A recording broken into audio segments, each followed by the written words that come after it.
Welcome, dear literature enthusiasts, to another thoughtful journey here on Frame Shift. If you thrive on intellectual explorations that unravel layers of meaning in cinema, please consider liking this video and subscribing for more conversations that bridge the worlds of prose and moving images. Before we dive in, let me be clear. This isn't your average movie review. What follows is a deeply intellectual, theoretical, and critical analysis crafted with an academic lens for readers and viewers steeped in literature. Our goal is insight and education, to explore narrative architecture and thematic resonance rather than to hand down thumbs-up or thumbs-down verdicts. I still remember the first time I saw it, wide-eyed in a dimly lit theater, heart racing as the future's bleak horizon gave way to a mission stitched together by hope and regret. There was something almost literary in the way its narrative leaps across time felt like a shattered sonnet, each fragment a plea for redemption.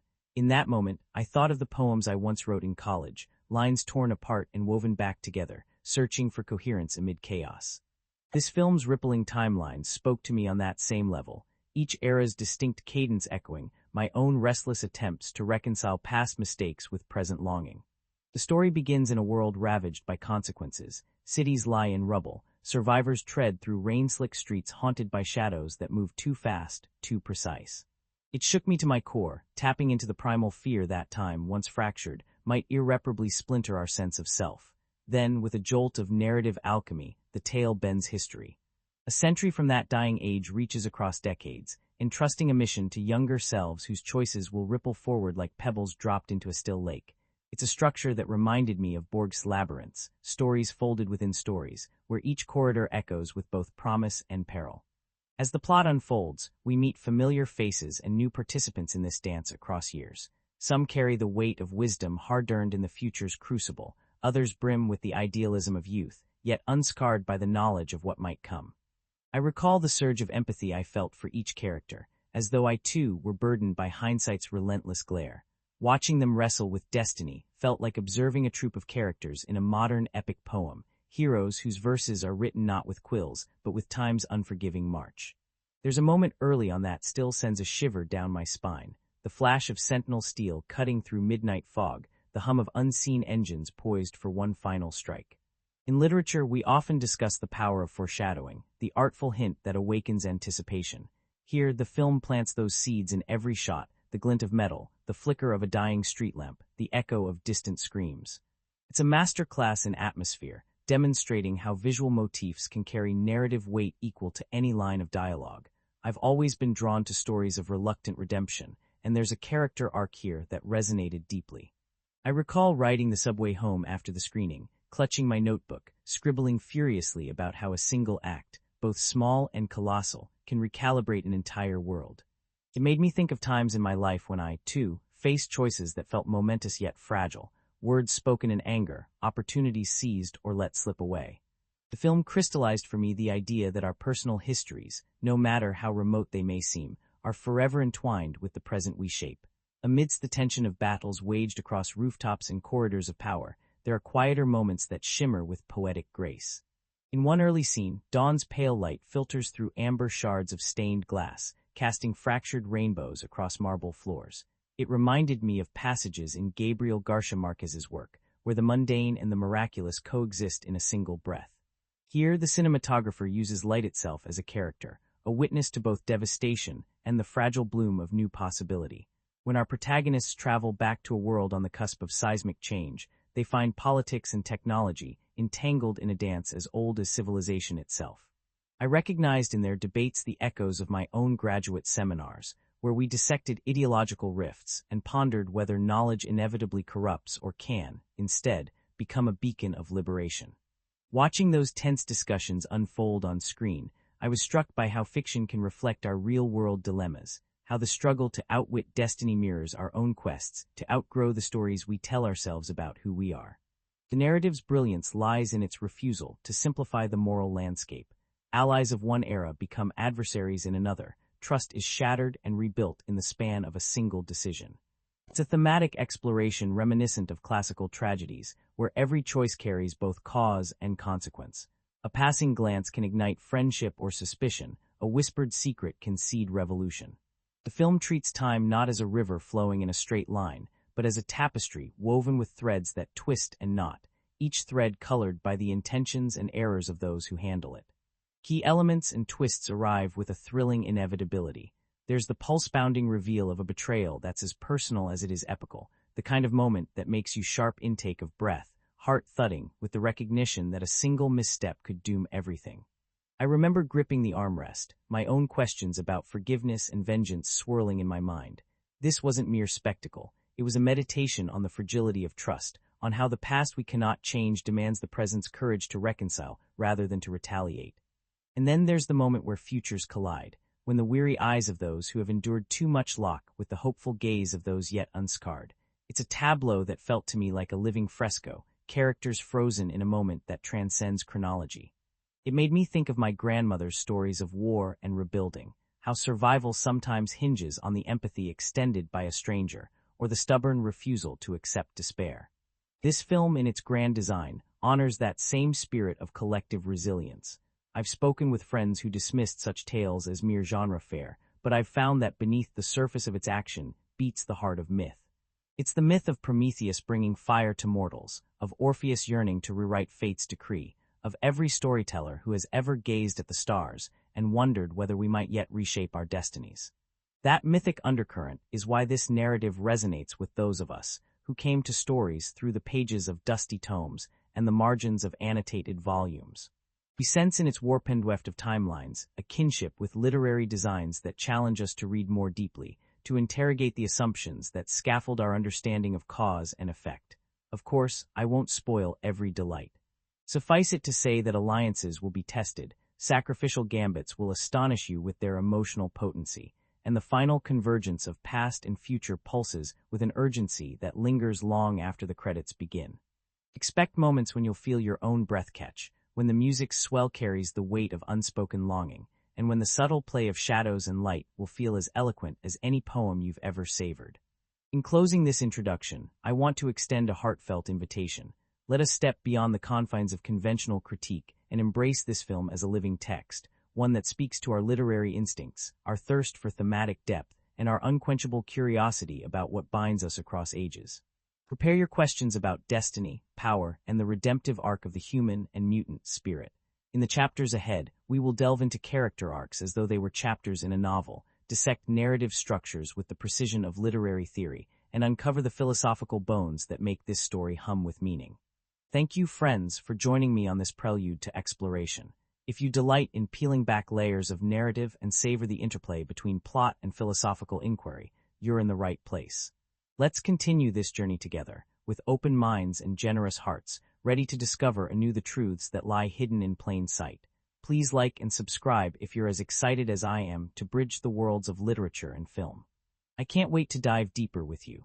I remember the world before the Sentinel War as if it were a half-remembered dream, vivid in flashes of crimson skies and the staccato echo of metal footsteps.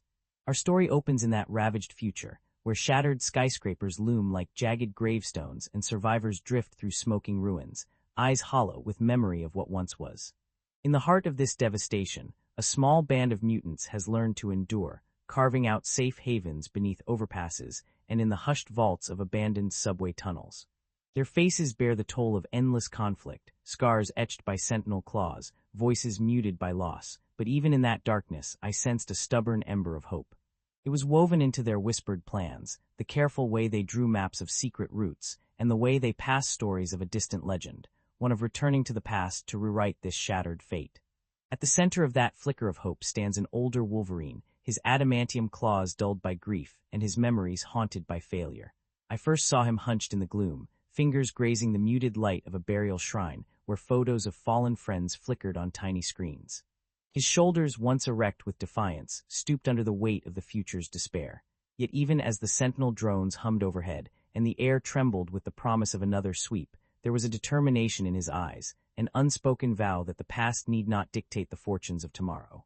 He moves through the encampment like a lone sentinel himself, checking on the wounded, offering a half-smile to a child whose gift of a scrap of chocolate dissolves in his calloused palm. It is in those small moments of tenderness that I first recognized the film's heartbeat, heroism not as grand gesture, but as unrelenting care for those we cherish. The fragile calm shatters when Colossus, his steel skin gleaming dully, returns from a scouting mission with devastating news. A Sentinel battalion is closing in, and their new adaptive programming renders every mutant's power a liability. They now anticipate and counter each ability before it can be fully unleashed. The survivors scatter in hurried panic, dust-choked corridors erupt in the clash of desperate footsteps, yet amid the chaos a singular plan emerges. Charles Xavier, paralyzed from the waist down but still pulsing with telepathic power, calls a council beneath the vaulted arches of a crumbling cathedral. Even in his diminished body, his voice carries the authority of wisdom carved over decades. He stands at the center of a circle of wary veterans. Storm, her white hair like lightning arrested in air. Kitty Pryde, trembling but resolute with the fledgling gift of phasing through solid matter. And Magneto, an exile whose magnetic mastery has cost him more than he can bear. Their faces betray the tension between fear and the glimmer of possibility. Must they risk everything on an impossible mission? It is in that hallowed space that the first great turning point occurs. The survivors realize that only by sending a consciousness back to an earlier time, repairing the fracture in history, can they avert the Sentinel apocalypse, their target. A moment in the 1970s, when the echoes of mutant-human conflict first resonated, before the weaponization of mutant DNA. I watched my breath catch as Xavier described the process, likening it to threading a song's final refrain back into its opening chord. He explains that Wolverine's unique healing factor, an indestructible skeleton, make him the only candidate capable of withstanding the psychic backlash of temporal displacement. Colossus, his great fists clenched, advises caution, his voice heavy with the knowledge that failure here means final extinction. Yet the choice crystallizes in the face of the encroaching battalion. Strike a blow at history, or die beneath the Sentinel onslaught. Wolverine, ever the reluctant hero, volunteers with a grunt and a nod. In a tender moment, he kneels before Xavier and Magneto, who share a wary embrace, once bitter enemies, now united by purpose. Xavier places a neural harness upon Logan's scalp, its wires brushing across temples that have tasted both grief and triumph. Kitty Pryde steps forward in trembling silence, extending her small, warm hand. She will guide Logan's mind across time, anchoring him to her own consciousness, for she alone can weave between moments without losing herself. Their fingers brush, and for a flicker, I swear I saw years of unspoken longing pass between them. In that instant, the mission became more than survival. It became a testament to the bonds that tether us across the ages. The transition unfolds in hushed light. Logan's eyes flutter, and in a swirl of telepathic currents, his consciousness tugs free of the future's ruin and hurls him into the neon haze of 1973 New York City. I felt myself lean forward as the sequin lights of a bygone era glimmered into view, billboards advertising a world unaware of its looming doom, brownstone facades echoing with laughter and laments. Logan crashes atop the rooftop of Xavier's mansion, green ivy curling around stone gargoyles that have escaped my memory until now. He staggers to his feet, leather jacket stained with sentinel ash that seems to crumble at his touch. His lungs gasp in air that tastes sweeter, lighter, yet tinged with unfamiliar uncertainty. Now begins the intricate dance of infiltration. Xavier lies in a coma, his mind trapped by the strains of the past, hidden beneath the care of Moira MacTaggart at the Muir Island Research Facility. Magneto, meanwhile, lurks in a Panamanian prison, his powers suppressed by iron shackles, unable to heed the call to alter history. Logan, guided by Kitty's quiet telepathic whispers, must assemble allies before fate unravels. We follow his footsteps through the neon glow of underground clubs and clandestine mutant gatherings. He tracks down Hank McCoy, beastly both in intellect and appearance, whose laboratory smells of chalk dust and stale coffee. McCoy greets him with curious eyes behind thick spectacles, astonished to converse with a man who speaks knowledge of events yet to unfold. Their exchange crackles with cautious camaraderie. Logan's curt directives meet Hank's scientific zeal, forging a shaky truce that will be tested in the crucible ahead. From there, they journey to find a young Xavier, long before his paralysis, brimming with unwieldy power and guilt over the future strife his school of gifted children will inadvertently provoke. I felt a pang of nostalgia as we meet Charles in his golden years, his hair dark and thick, his features unlined by the future's regrets. He paces in a petulant haze, angst swirling in silhouettes of telekinetic shards dancing around him. Logan steps from the shadows and pounces, roughly guiding Xavier's focus away from self-doubt toward the singular goal, prevent a confrontation between mutants and humans that gives rise to Sentinel armies. Their first confrontation is raw. Xavier recoils from hearing his future failings spelled out, lashings of anguish painting his features. Yet Logan's gravelly earnestness, "You have to trust me," he grunts, smashes through Xavier's denial. In that moment I sensed the heart of the story, redemption offered across time's wide river, a chance to salvage innocence before knowledge burned it away. As they gather allies, Beast's reticent analytical mind, now joined by Quicksilver's irrepressible energy, I felt the narrative pulse accelerate. Quicksilver's scenes, a whirlwind of silver-haired brilliance, were like cadenza in a gripping concerto. He zips through a Pentagon stronghold, its walls painted with conspiracy murals, snatching guards from corridors and flicking them aside like stray feathers. The camera lingers on slow-motion droplets of water suspended around him, each shimmering bead a testament to the film's kinetic artistry. His grin, half broken by mischief and half shadowed by fear, reveals the stakes. An ally's light-hearted bravado can become the sharpest arrow in a fight against cold machinery. Meanwhile, whispers of tension coil tighter as the secret project to abduct mutants for research comes into focus. Mystique, her form-shifting gift honed into an instrument of espionage, infiltrates a political gathering with uncanny ease, her azure eyes glinting as she overhears a clandestine agreement between politicians and shadowy defense contractors. In those scenes of betrayal and subterfuge, I felt the story's pulse quicken, the realization that the line between friend and foe can blur as readily as Mystique's skin. Her choices, too, will steer history's course. By the midpoint, the machinery of conspiracy has been revealed. The assassination of a senator, an impulsive strike meant to expose a plot, sets in motion the very Sentinel protocol our heroes seek to avert. I sat on the edge of my seat as bullets smacked against marble columns and Xavier's telepathy tore through the assassin's mind, exposing a web of guilt and fear. That moment, more than any battle, underscored the film's thematic core. The unintended consequences of righteous fury. A single shot reshapes destinies, sending shockwaves that reverberate both forward and back through time's ceaseless current. As night falls on this labyrinth of intrigue, our allies stand battered but unbowed. Xavier's mansion, once a beacon of sanctuary, trembles under the weight of approaching danger, helicopters slicing searchlights through towering oaks, Sentinel prototypes humming with ominous life. I felt my own breath hitch, the symphony of hooting owls and panic cries merging into a cadence of impending rupture. The survivors brace themselves, Beast's nimble leaps across marble balustrades, Quicksilver's blur of red and silver tearing through windows to silence alarms, Logan's claws glinting as metal barriers fold beneath his wrath. Yet even amid that maelstrom of metal and fury, the film pauses to remind us of what they fight to preserve. In a brief lull, Xavier closes his eyes and conjures a memory. Children laughing beneath a canopy of autumn leaves, their voices ringing with unburdened joy. That fleeting flash of innocence, framed in golden light, stabs the heart with both sorrow and resolve. It is a promise that their struggle transcends personal survival. It is a defense of every laughter-filled afternoon that might otherwise fade into a silent wasteland. And so, as the first half's final crescendo echoes through shattered halls, our heroes stand at a precipice. Their plan to stop the assassination, to sever Sentinel programming at its source, looms ahead like a mountain yet to climb. They are armed with newfound alliances, wreathed in the fragile glow of possibility. But the enemy they confront is as relentless as time itself, adapting to every strike, reshaping itself in the crucible of conflict. I could feel the tension coiling in my chest, the knowledge that every choice made now will ring across decades, either forging a path to salvation or hammering the last nail in humanity's coffin.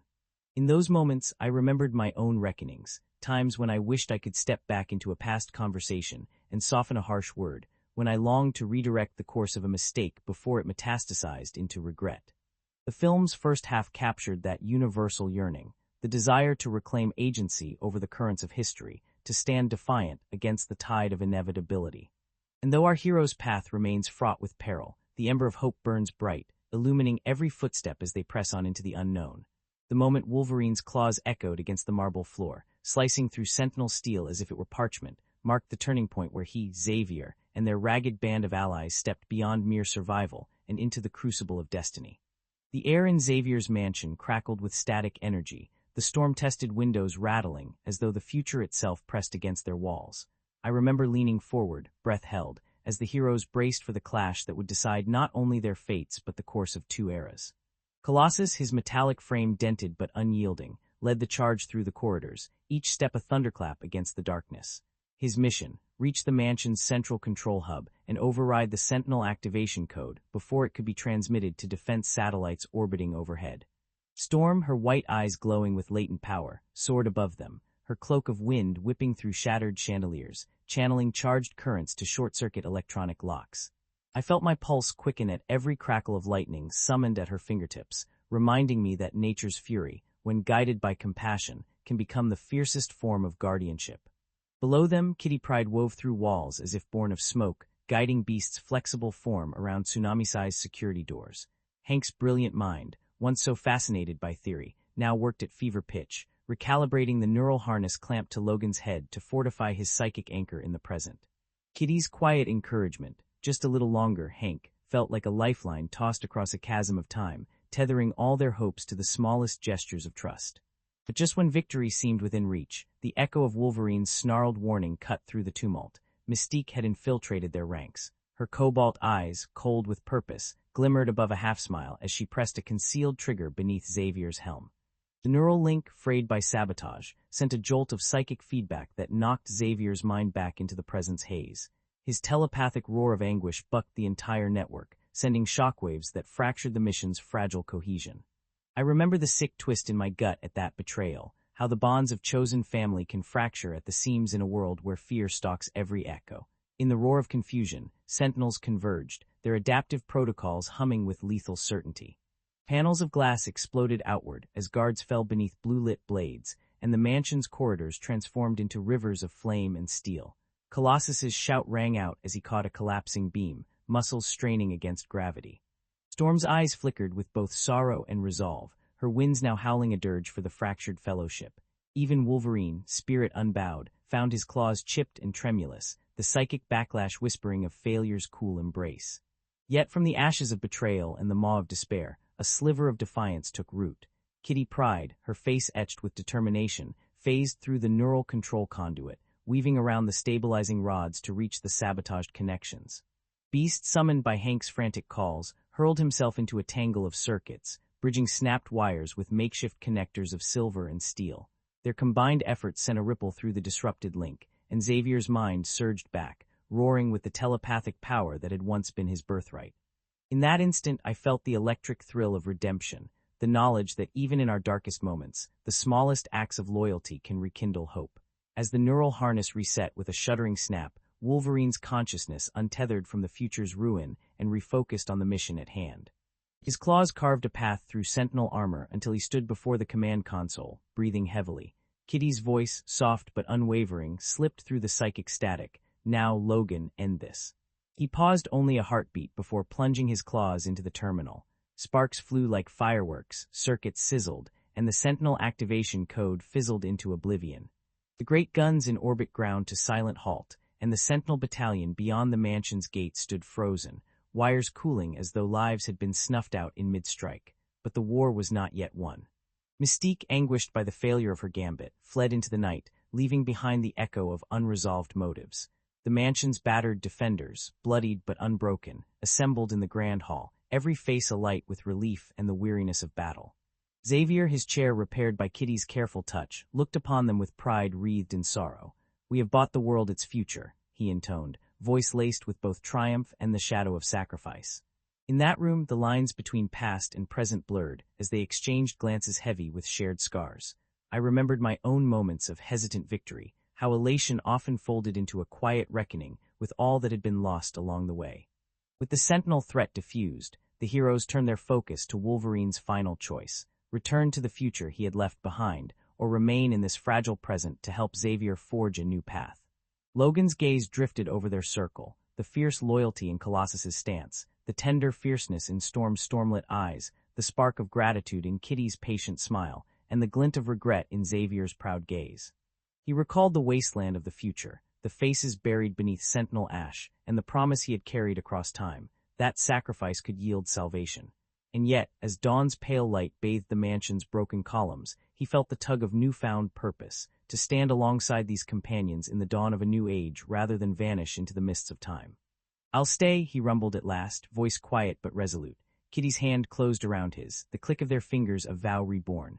Colossus exhaled a breath that shook the rafters in relief, and Storm's winds calmed, lifting her cloak in a gentle swirl of emerald and gold. Even Xavier allowed himself a small, grateful smile, a benediction for their shared rebirth. In that moment, I glimpsed the film's final truth, that the bonds we forge, the choices we brave, and the futures we dare to imagine are woven from the everyday acts of staying when departure seems easier, of hope when despair hisses its lure. Yet the resolution held one final, haunting chord. Mystique's silhouette drifted beyond the mansion's shattered gates, her cobalt gaze lingering on the dawnlit towers of Xavier's school. In her hand she held a tessera, a token from the future, pulsing with sentinel programming she had salvaged from the battlefield. Her lips parted in a half-smile as she whispered, "We'll meet again." And so, as the heroes turned their eyes to the rising sun, its light gilding broken glass and blooming ivy alike, I felt the thrum of questions that would outlast the credits. Can we truly break the chains of destiny, or must we forever guard against the specter of what we once were? Does sacrifice ever end, or does it echo through every age we touch? In the final tableau, Xavier's mansion stood battered but alive, its broken stones already seeded with the sprouting green of renewal. Wolverine's silhouette, broad-shouldered and upright, traced the horizon where past and future collided in dawn's embrace. And as I watched that scene unfold, my heart swelled with the conviction that their journey, like any great epic, did not conclude with a single victory but with a promise. That every day offers the chance to rewrite our own histories, to stand firm against despair, and to choose connection over isolation.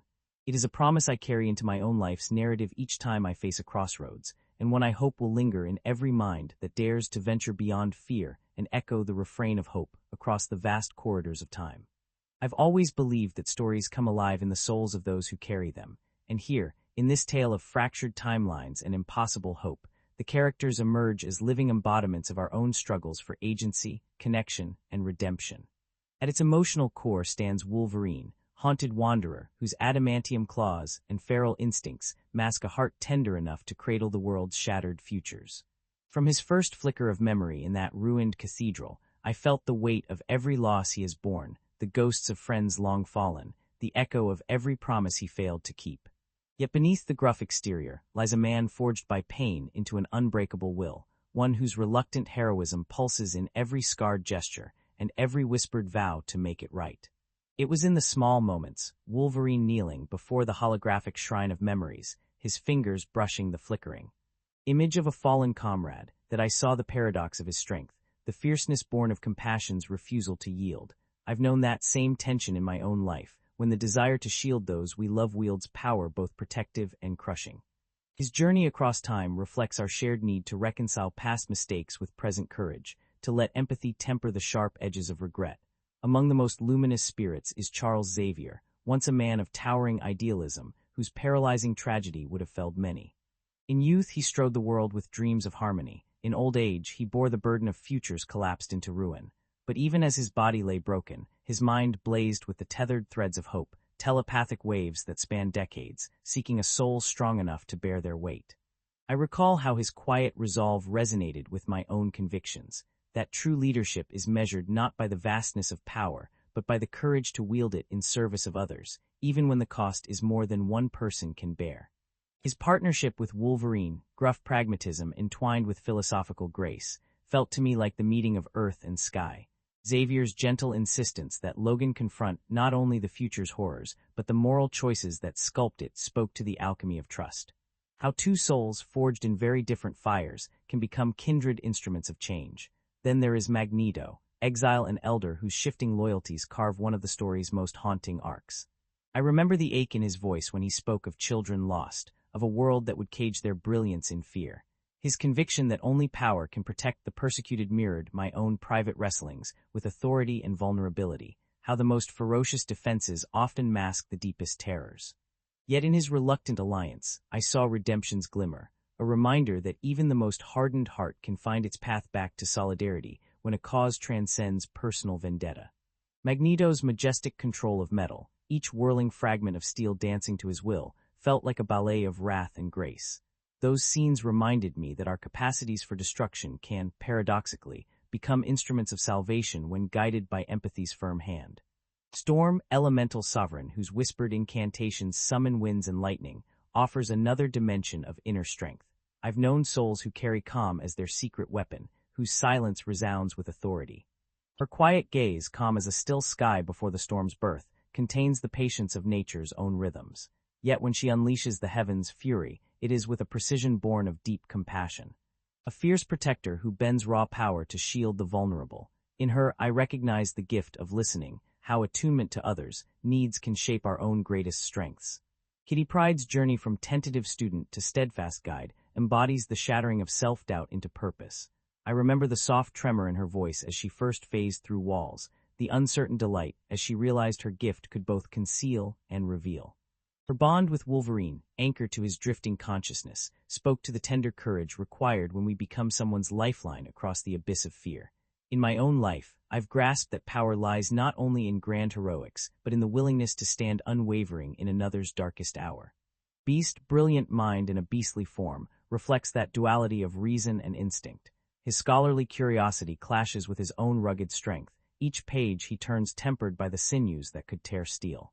Watching him balance those forces reminded me of my own attempts to harmonize intellect with empathy, that knowledge, divorced from compassion, can become a cold weapon, while raw strength, untethered from reason, becomes a blind rage.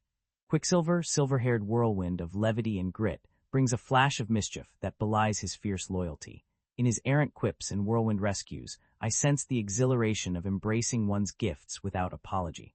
He reminded me that joy can be revolutionary, a defiant spark that illuminates the darkest corridors of conflict.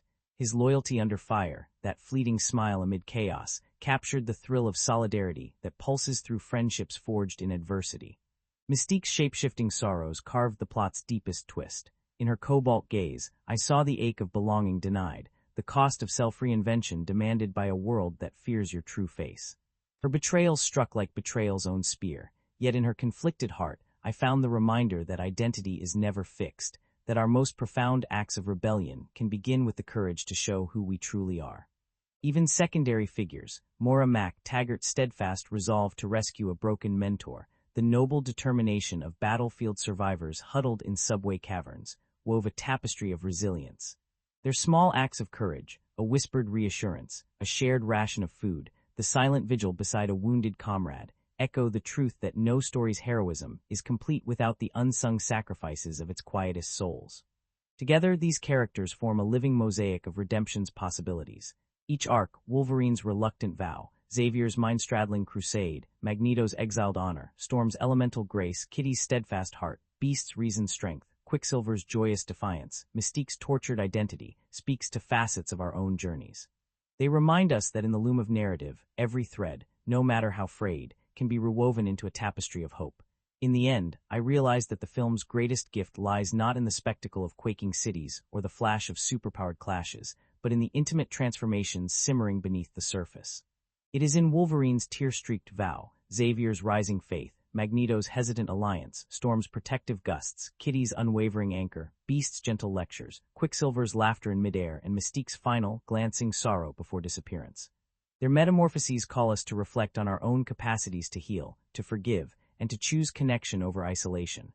That, I believe, is why their story resonates with those of us who approach films as readers approach texts, seeking not only plot but the living pulse of human and mutant hearts.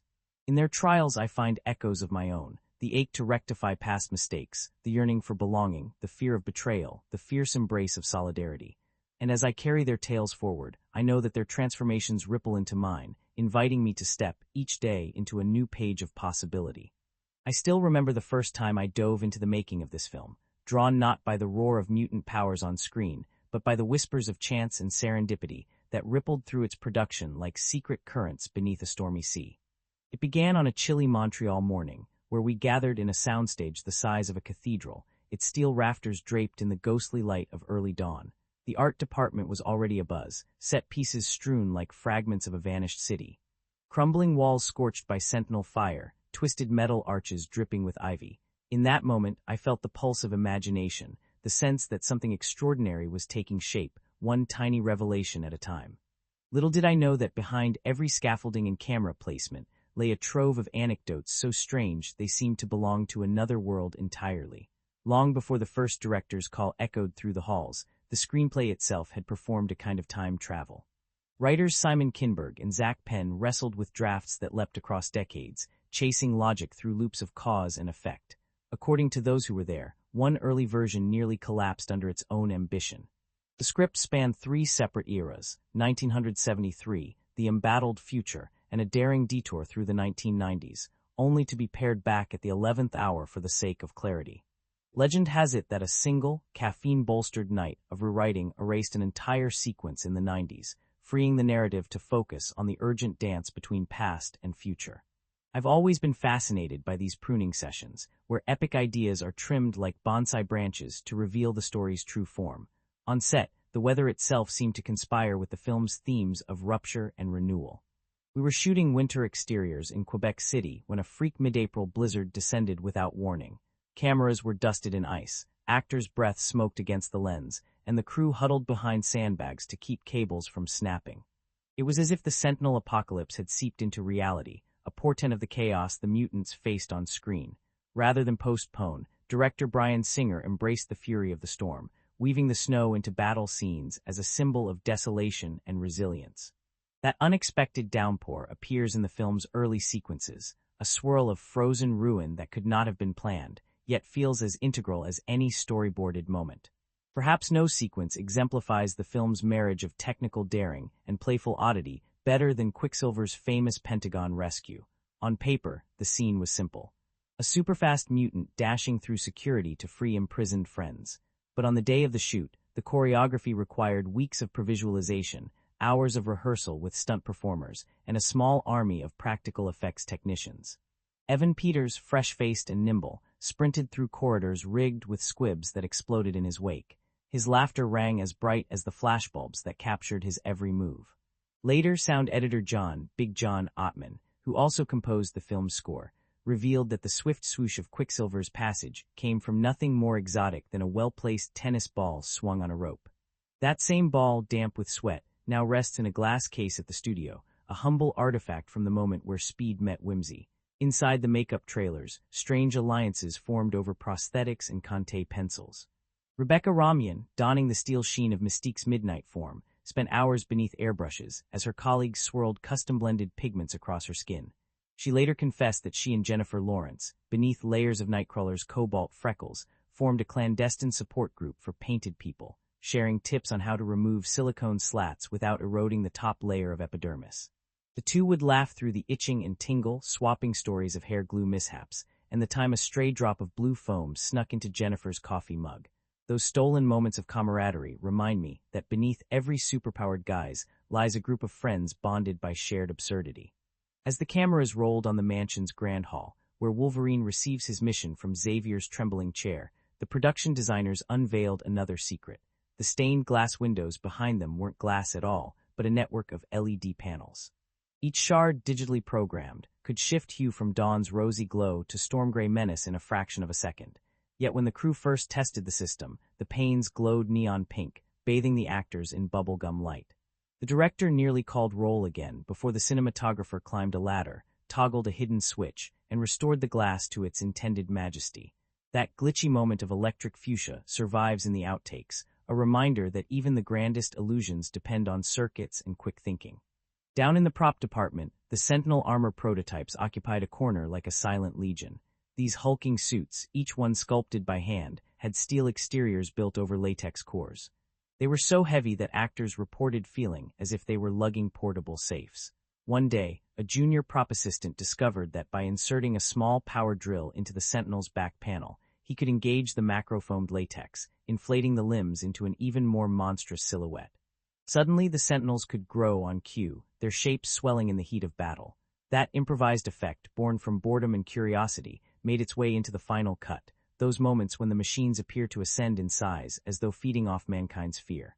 In the editing bays, commentaries from the cast and crew dripped with insight and humor. James McAvoy, reclining in a swivel chair, once pretended to be an air traffic controller, quipping directions to Hugh Jackman's Wolverine, "Clear for landing, mister."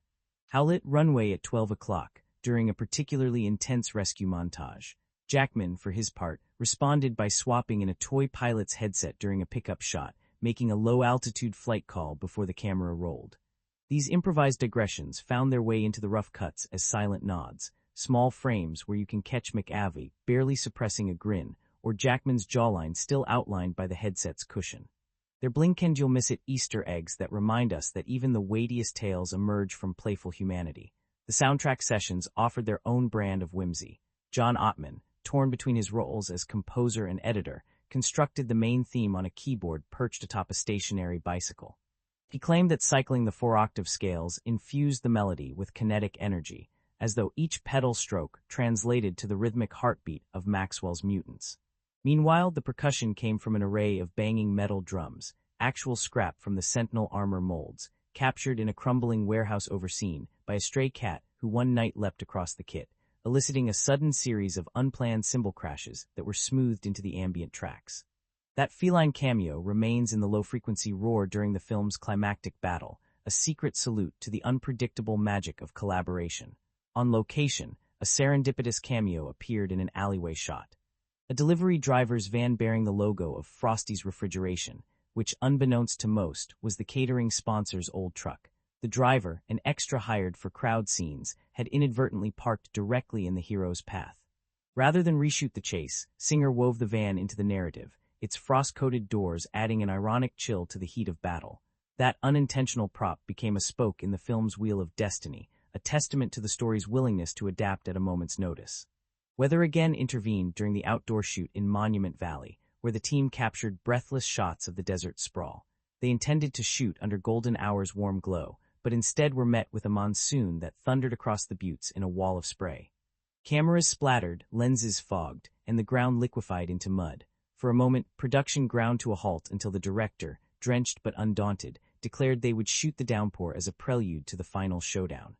That decision transformed a hiccup into an emblematic portent. Even the Earth's fury would stand against the Sentinel scourge. The resulting shots, mutants silhouetted against sheets of water, became some of the film's most haunting images.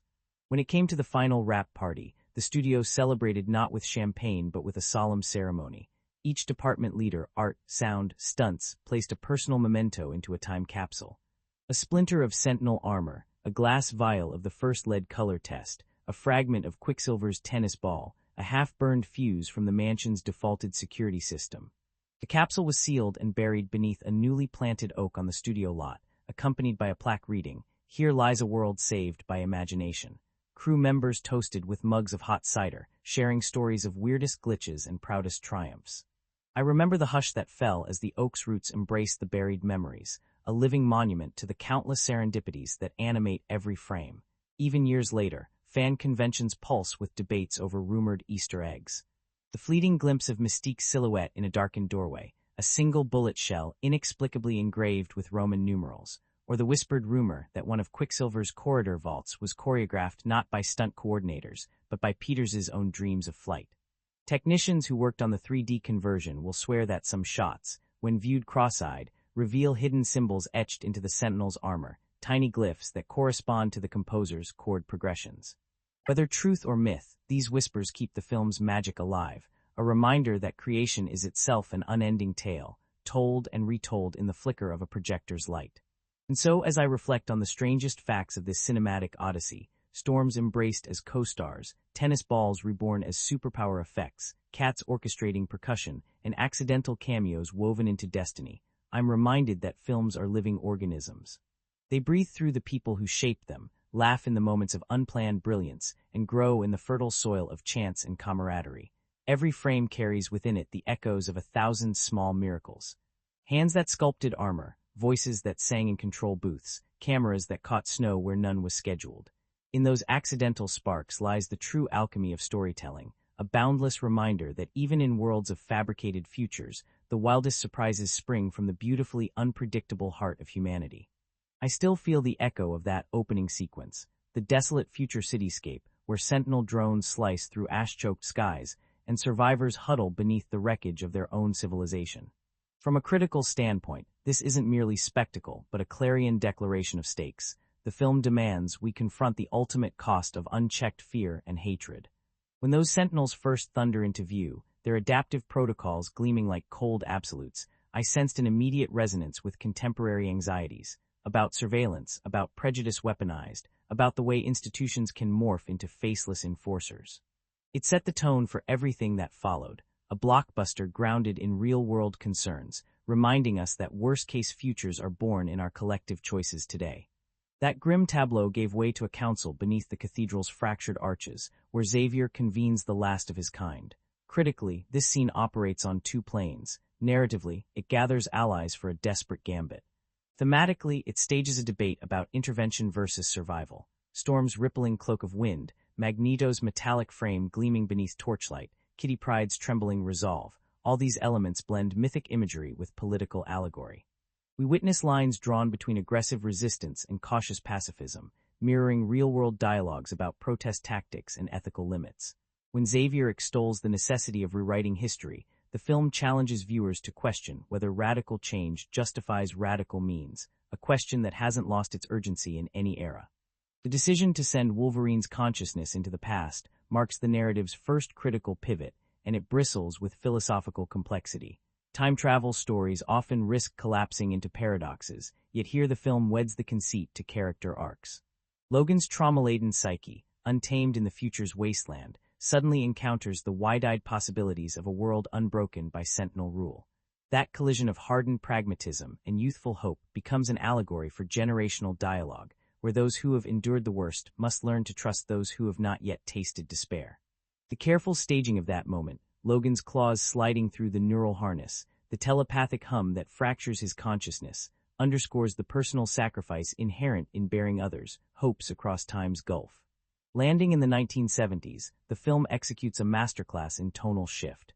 Critics often bristle when a franchise veers from dystopian grit to retro style, yet this transition feels earned. The neon glow of Manhattan nightclubs, Liberty Plaza's reflected optimism, the musty labs of Muir Island, all these settings pulse with an era's distinctive heartbeat. It serves both nostalgia and narrative necessity. The past feels like another character, its cultural textures shaping the mutants struggle to avert the future's horrors. The camera lingers on period details, the angular lines of a Pontiac, the fashion's bold color blocking, yet it never succumbs to mere fan service.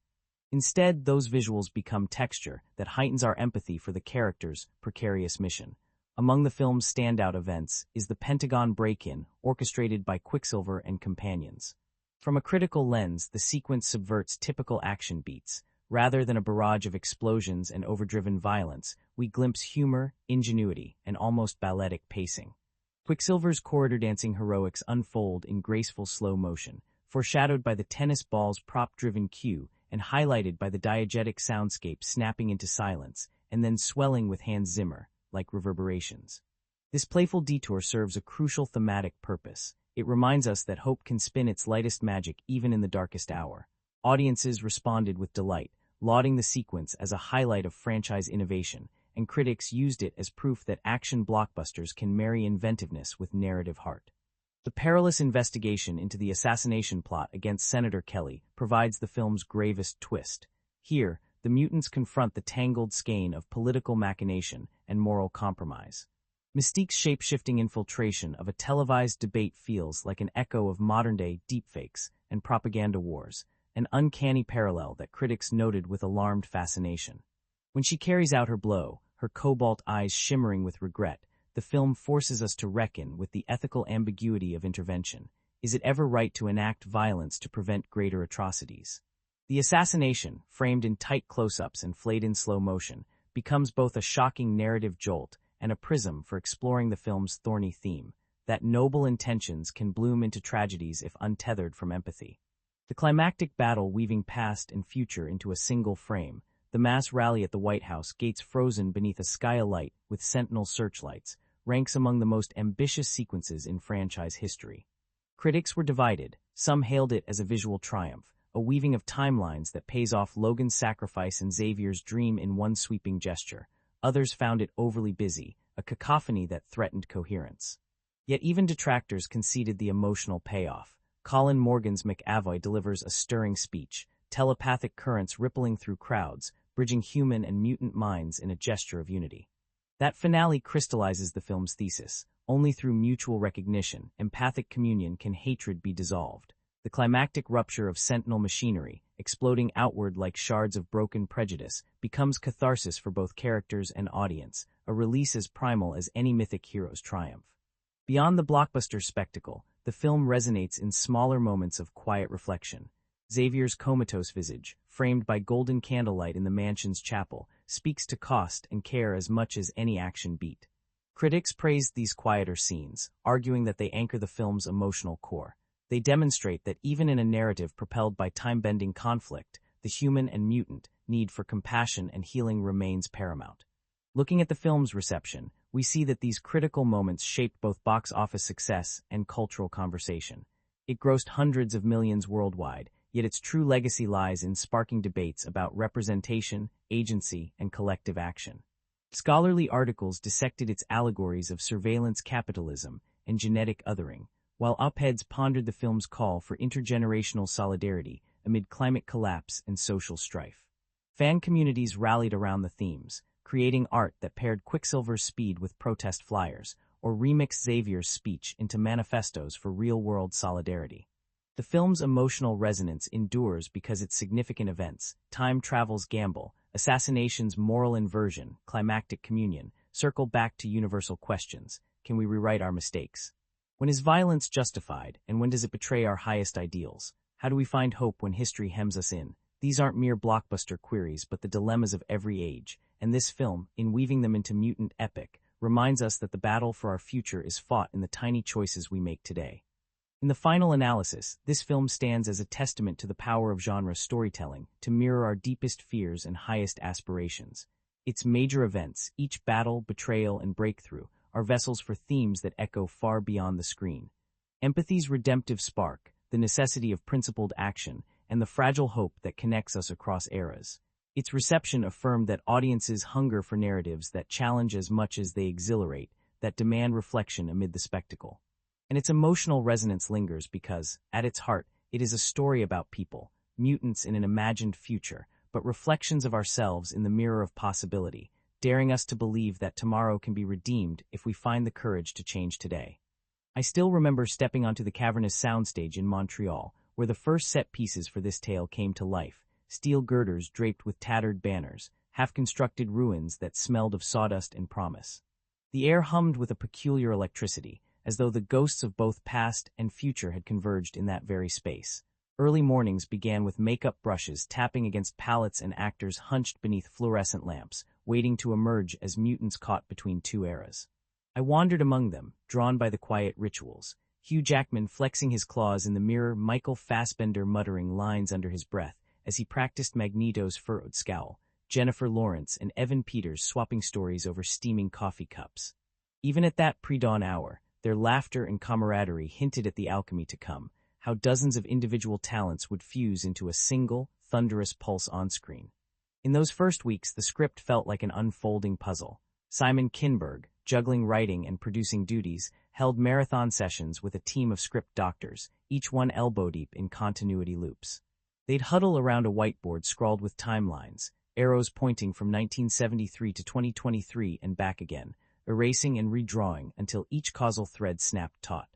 One late-night session produced what would become the film's defining metaphor, the neural harness that threads Wolverine's mind across decades. Legend has it that writer-director Bryan Singer stormed in at 2 a.m., declared the existing device not mutant enough, and scattered plastic tubing across the table until the team assembled its final retro-futuristic design. That contraption, a fusion of tinfoil nods to 70s sci-fi and sleek, modern LEDs, would become a silent character, its whirring coils echoing the very heartbeat of the story. Meanwhile, the production design team wrestled with the challenge of depicting two starkly different worlds. They scoured vintage magazines for 1970s cultural artifacts, wood-paneled telephones, rotary-dial cameras, mustard-yellow station wagons, while their concept artists sketched the future's blasted cityscapes in charcoal and ink. I stumbled on a secret repository of discarded designs, a Sentinels helmet that looked like a medieval knight's helm, a prototype so fearsome it was shelved for being too visually arresting. The final Sentinel silhouettes, sleek and insectal, emerged only after dozens of iterations.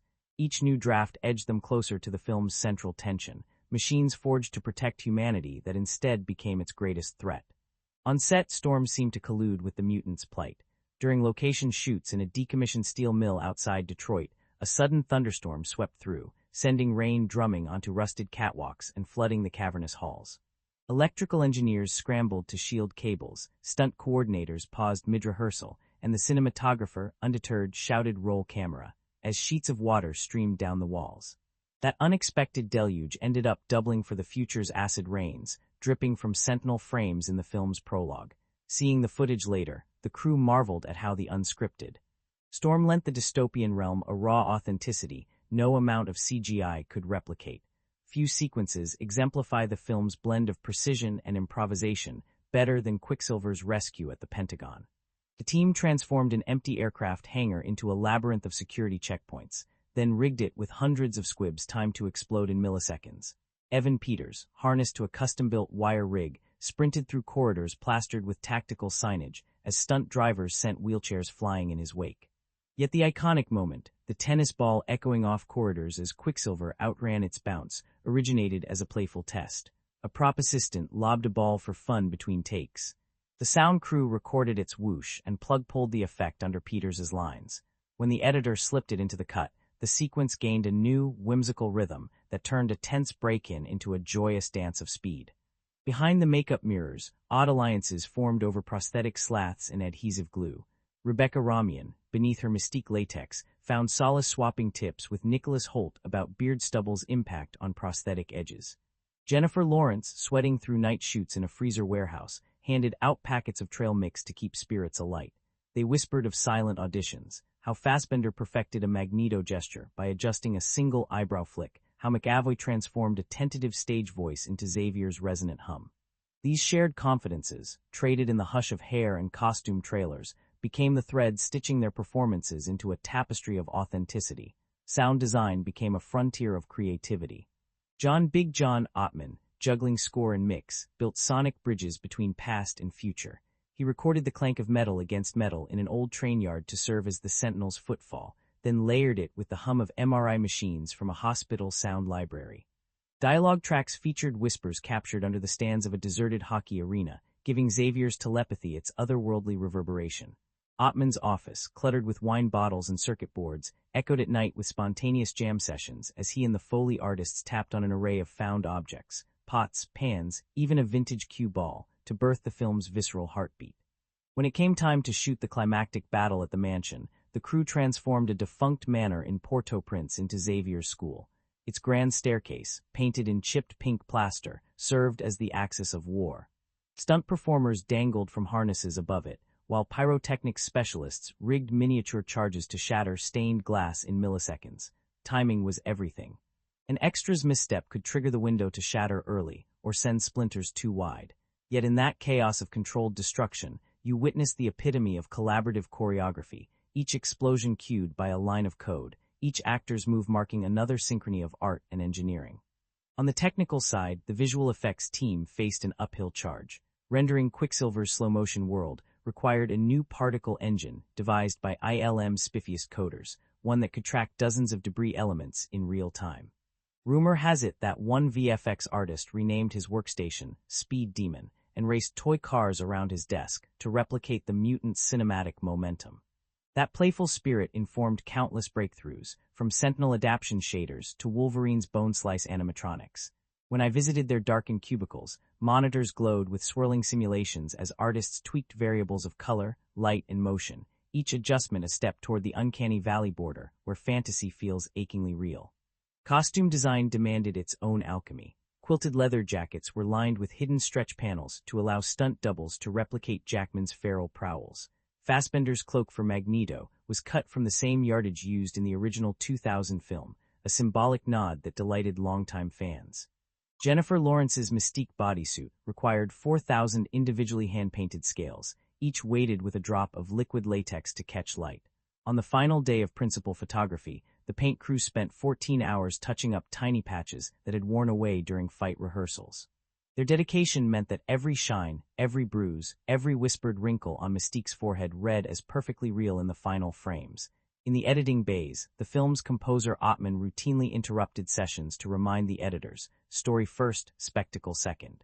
He would slip into the suite, earbuds clamped around his neck, and listen as scenes cut together. When action outpaced emotion, he composed new leitmotifs on the spot, scribbling music lines on a scrap of paper before disappearing into his scoring cave. His collaborative edits, where music guided pacing as much as visuals, became a hallmark of the final cut, a seamless tapestry woven from frames and melodies. On the day of the premiere, the cast and crew gathered at a converted downtown theater, its marquee ablaze with mutant insignias. Instead of red carpet gowns, they chose casual gear, leather jackets, ripped jeans, the uniform of characters who have brushed the edges of apocalypse. Photographers expected polished glamour, but instead captured Jackman's mud-caked boots, McAvoy's sweater dusted with sawdust, and Lawrence's hand-painted fingernails, tiny shades of cobalt echoing Mystique's scales. When the film's first reel cracked to life, they sat shoulder to shoulder, clinking water bottles in lieu of champagne. In the hush of that auditorium, you could feel the ghosts of every storm-soaked day, every unexpected ball bounce, every spark of human ingenuity that became immortal on screen. Years later, fans still trade rumors that an extra's birdseed landed in the lawn of Xavier's mansion, sprouting wildflowers that appear in the background of several shots. Others claim that one particularly haunting Sentinel roar was lifted from a lion's tortured cry recorded in South Africa, a sound so visceral that audience members fainted in test screenings. Whether myth or truth, these stories endure because they capture the film's essence, creation born from whimsy, tenacity, and the unpredictable magic of human collaboration. In the end, the strangest facts about this movie are less about grand studio budgets or marquee names and more about the alchemy of everyday passion. It's the sight of stunt coordinators crafting ballet-like violence in muddy trenches, of makeup artists swapping ghost stories under the fluorescent glare, of composers cycling scales on stationary bikes at dawn. It's the knowledge that a tennis ball and a cat can shape a blockbuster moment, that a sudden snowstorm can become the symbol of a world's collapse, and that a buried oak tree holds a time capsule of Sentinel armor shards and heartfelt trinkets. These are the stories that remind us filmmaking is, at its heart, a grand experiment, one driven by curiosity, bound by friendship, and fueled by the conviction that even the most fantastic worlds rest on the simplest human gestures. Beneath the blood-red haze of Sentinel searchlights, the future's ruins unfold like a city-sized gravestone, each shattered spire a testament to humanity's fractured promise. I remember the first time I walked onto that ruined set, where crumbling skyscraper facades towered over half-submerged subways, their moss-furred tracks echoing with the ghostly hum of dormant machines. It felt as though time itself had draped the world in sepia sorrow, each frame charged with the memory of lost hope. In those opening scenes, the camera moves with a slow, reverent glide, wide-angle lenses drinking in the expanse of devastation, shallow focus isolating a lone Sentinel sovereign as its adaptive armor shifts beneath ash-laden skies. The color palette, a study in ashen grays and polluted golds, conjures a world where even light seems weary, filtered through the lens of humanity's self-inflicted tragedies. Here, setting and cinematography fuse to ground us in the stakes. The film's very opening shot paints a prophecy of ruin, a world we must fight to rewrite. Yet even amid that despair, the production design whispered of clandestine hope. Rubble-strewn plazas hide makeshift enclaves, cargo containers refitted as shelters, their corrugated steel walls scrawled with mutant sigils of rebellion. In one corner, a wall of salvaged screens flickers with coded messages. In another, mutant children play beneath half-collapsed archways, their laughter fragile against the Sentinel roar beyond. The combination of practical sets and digital matte paintings lent these spaces a tactile authenticity. You could nearly feel the roughness of concrete beneath your fingertips, smell the damp of mold creeping through shattered doorways. And when the sun's ghostly rays pierced through smoke-choked clouds, the cinematographer captured each stray shaft in soft focus, staining drifting dust motes with a spectral grace. It was a dance of light and ruin, a reminder that even the darkest worlds pulse with life waiting to be reclaimed. Then, in a single breath, we surge backward through time to 1973 New York, a city drenched in neon promise and frayed by social upheaval. The transition itself unfolds as a visual sonnet. The smoky ruins dissolve into the mirrored windows of a sleek car's tailfin, as if the future's scars were but a memory haunting the rearview.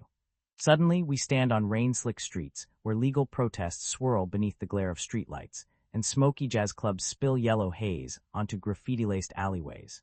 On location near Montreal, the crew transformed a row of brownstones into late 60s storefronts, draping telephone wires and period signage across brick facades. The production team scoured flea markets for payphones and vinyl records, while set dressers carefully curated storefront displays, wooden crates of fresh produce, vintage typewriters, and stacks of faded Time magazines proclaiming Watergate scandal grows. Every detail, from the wraparound line on a commuter's trench coat to a crooked Pepsi neon sign, served to ground the mutant mission in a past both seductive and perilous. Cinematographically, those 70s sequences shimmer with the golden glow of nostalgia. The camera embraces a warm tungsten filter, letting every bulblit corridor and back alley lamp tendril into soft halos. Handheld Steadicam shots follow Wolverine through shadowed parking garages and steam-vented streets, the camera's slight shake evoking both urgency and intimacy. In quieter moments, a slow dolly retreat frames the heroes beneath grand, Art Deco street lamps, their silhouettes stark against rain-blurred shop windows. The rain itself becomes a character, each droplet suspended in vivid slow motion during key beats, beastly roars, psychic echoes, the crack of gunfire, each sound effect stretched to reverberate like a pulse through the city's heartbeat. In those scenes, water becomes memory made visible. The past, like rain, washes through every frame, cleansing yet chilling. At the heart of the narrative lies Xavier's mansion, a neoclassical edifice perched on a moonlit cliff, its ivy-clad columns and stained glass windows bearing the weight of dreams both noble and flawed. On soundstages outside Toronto, the crew built a full-scale frontage complete with gargoyled cornices and shattered rose windows. Inside, the grand hall's marble floors were marred with cracking patterns, while shallow pools of water reflected torchlit chandeliers. The art department carved murals into cracked plaster, depictions of an idealized future where human and mutant hands stood intertwined beneath a rising sun. When Xavier's school turned battlefield, producers rigged the hall with over 200 practical wind machines and automated rigging points suspending debris just inches above actors' heads, so each gust of mutant energy would scatter them like mournful dandelion seeds in a storm. The sensory intensity of those sequences, earth tremors, shattering glass, roiling fog, was captured with a blend of tight close-ups and sudden wide reveals. The camera would dart from a defiant mutant gaze to the soaring nave above, each cut choreographed to make the setting feel as much an adversary as the Sentinels themselves. Against those grand backdrops, smaller spaces bore equal weight, the hush of a white-tiled infirmary where Xavier lies comatose, tubes and neural conduits hissing with stolen life. The cramped corridors of a high-security prison, where Magneto finds himself ensnared in iron shackles. Production designers repurposed an abandoned factory into that prison, its iron bars forged from repurposed girders, floors coated in grinding gray epoxy to evoke institutional sterility. When dream sequences blurred memory and reality, the cinematographers softened the edges of the frame with diffusion filters and bleached the color saturation, as if viewing the world through a haze of psychic afterimages. Every flush of color, Kitty's auburn hair, Cyclops' ruby visor, the red caps of Sentinel triggers, hummed with narrative significance, like notes in an abstract score. Sound remained inseparable from setting. On location in a disused power plant, the Foley team recorded cavernous echoes, bouncing footsteps and metallic clangs across vaulted concrete. Those impulse responses were applied as reverb to chaotic battle scenes, so each mutant's power, Storm's lightning, Quicksilver's supersonic laughter, resonated like thunder rolling through a cathedral. At quieter junctures, field recordings of wind through pine forests imbued Xavier's garden maze with a mournful hush, petals drifting like lingering thoughts. And when the future's acid rains fall, the soundstage rigged a network of overhead sprinklers timed to shotgun percussion, each drop scoring the mutants' flight through the twisting wreckage. Visually, the film stitched together high-speed photography and digital composites to immerse viewers in mutant perspectives. In a scene where Wolverine claws through Sentinel armor, the camera switches to macro lenses that magnify every splintering fragment, every spray of molten metal, transmuting violence into a balletic cascade of light and shadow. That glitch in perception, a dance between slow motion and real time, underscores the film's thematic insistence that choice reverberates, each moment fracturing into countless possible futures. Similarly, in Quicksilver's corridor escape, the cinematographers layered dozens of frame rates, each drift of debris captured at 1,000 frames per second, then recombined at 24, to create trails of spent bullet casings that hung in the air like sparkling microcosms of hope. Color grading sealed the mood. In the future's opening, the DI suite basked in primary channel crushes, reds desaturated into bruised mauves, greens faded into sickly chartreuse, rendering the world as if viewed through jaundiced eyes. Then the palette blooms in the 70s, petroleum blues, ochre oranges, olive greens, each hue selected from vintage Kodachrome swatches. That chromatic journey mirrored the film's narrative arc.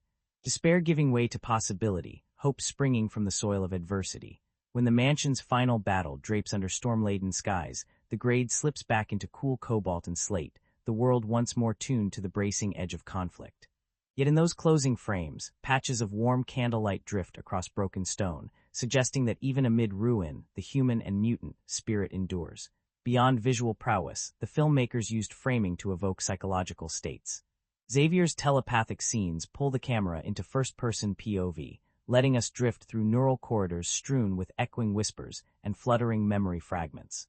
Those sequences, shot entirely on a green screen stage, allowed the VFX team to weave swirling glyphs and spectral faces, evocative of religious iconography, around our heroes, so that when Xavier reaches across time, his mind's architecture unfolds like a living stained glass window. They cast the telepathy not as a simple power, but as an act of sacred communion, a visual translation of empathy's invisible bridge. In quieter moments, long takes reign. A slow 360-degree pan follows a collective of mutants surveying a new sanctuary, the camera carrying us from hardened veterans to tentative hopefuls to the youngest children, all linked by a single uninterrupted arc. That shot, requiring intricate choreography between camera operators and background artists, wove the setting into a living organism, reminding us that communities, like landscapes, evolve in layers of interaction. When the camera finally settles on a fallen statue of a world once at peace, the pan's echo lingers, a silent elegy for what was lost and what may yet be reclaimed. Cultural props speak volumes. Graffiti murals scrawled by exiled heroes, flyers advertising underground mutant jazz nights, clippings of satirical news articles pinned to safe house walls. The art department sourced real street artists to tag those murals, ensuring each spray-painted slogan carried the expressive rawness of protest. In the world's margins, the camera sometimes lingers on a hand-printed pamphlet titled "Mutant Rights Now," its edges frayed, its ink smudged, a whisper of resistance carried on the breeze. That careful attention to ephemera makes the film's universe palpably lived in, a world shaped by countless unseen acts of dissent and solidarity. And so, as we traverse from sentinel-guarded ruins through rain-slick, 70s streets to torchlit mansions and beyond, each setting emerges not as mere backdrop, but as living, breathing character. Its colors, its textures, its symphony of light and sound shape our emotions as much as the spoken script. They remind us that stories are born not only in dialogue and action, but in the silent poetry of place, the way a decaying cathedral can cradle hope, how neon mist can cloak conspiracy, and how a single shaft of sunlight through stained glass can kindle faith.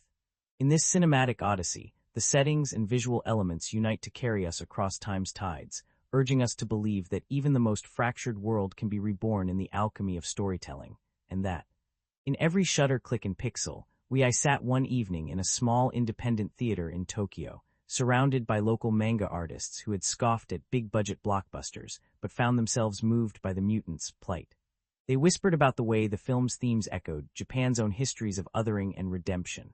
In Berlin, at a post-screening panel, a philosophy professor linked Xavier's telepathy to empathy's philosophical dimensions, while a neuroscientist hailed the neural harness as the most scientifically plausible depiction of time displacement in a mainstream film. In Lagos, fans dressed as Destiny and Bishop painted themselves silver and red, reenacting psychic duels in the lobby, a testament to the story's universal resonance. Yet not all reviews were gilded. Some critics argued that the film's time travel logic buckled under its own ambition, or that the large ensemble left certain characters underutilized. One scathing op-ed complained that the second act lost its emotional thread amid the runway chases and citywide brawls. To their credit, Jackman and Lawrence addressed those critiques with humility on a Reddit AMA, acknowledging that balancing blockbuster spectacle with intimate character beats was a tightrope walk. "We wanted to honor every hero's moment," Jackman wrote, "but in a story this big, some voices are quieter. That's where fan interpretation fills the gaps and makes the narrative richer." Casting directors and producers, in rare moments of candor, admitted that the very criticism reflected the film's cultural impact. One studio executive told me off the record that a sequel's scope would hinge on whether audiences clamored for more of Storm's backstory or Magneto's redemption arc. In shareholder meetings, the box office triumph was hailed as justification for higher concept sequels, ones that might explore the 1990s world hinted at in scraps of the script that never made the final cut.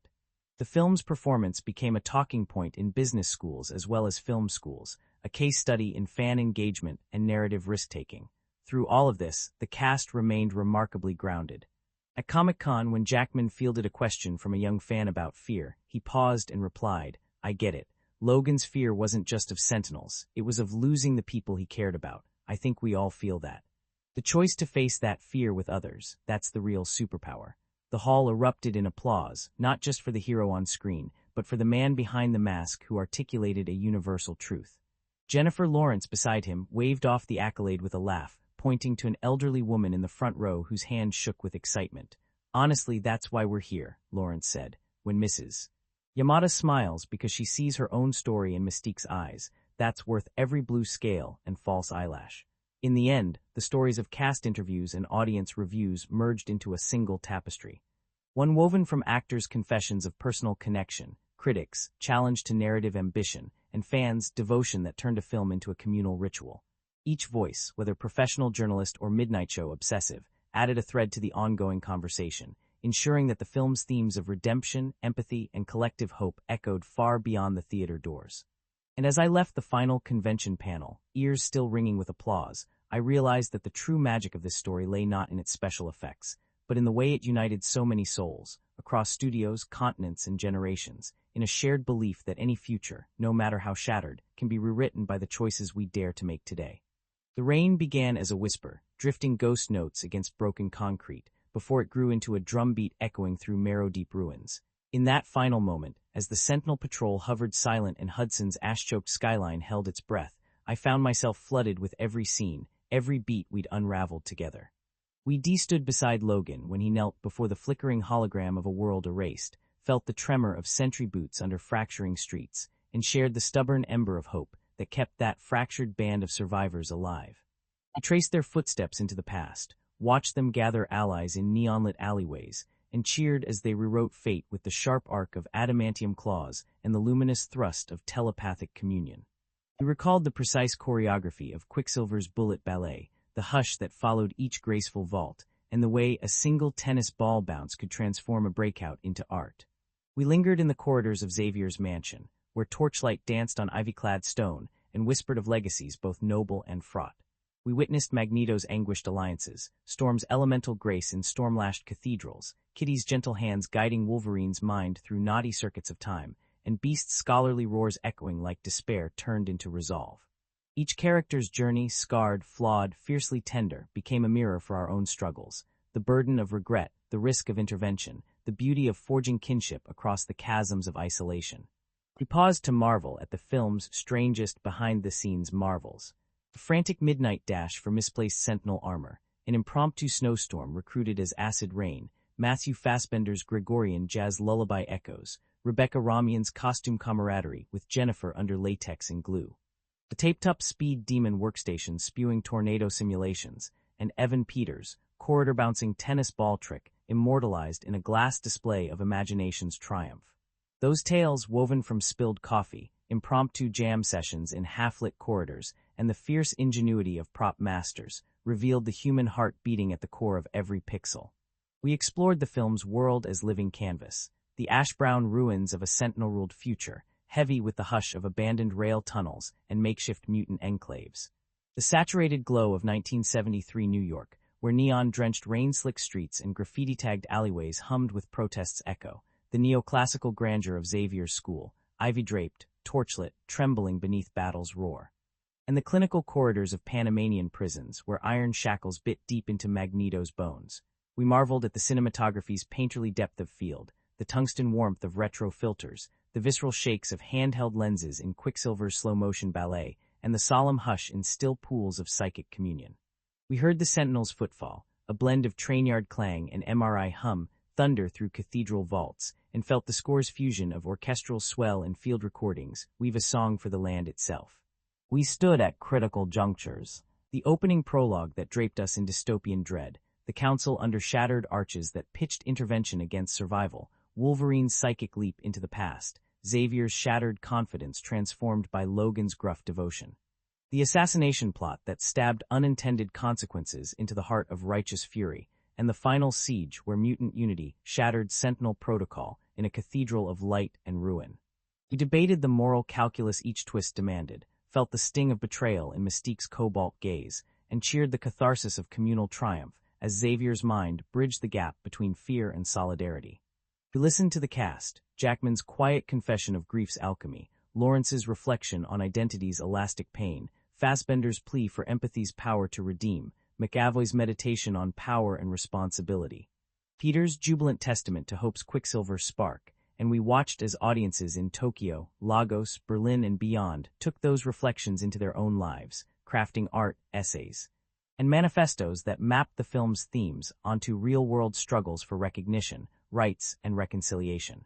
Through every segment, one truth shone clear, that this film was never merely an assembly of stunts and special effects, but a living conversation, an invitation to ask whether we, too, might learn to rewrite our histories, to stand fearless in the face of institutional machines programmed to silence us, and to extend the quiet superpower of collective empathy.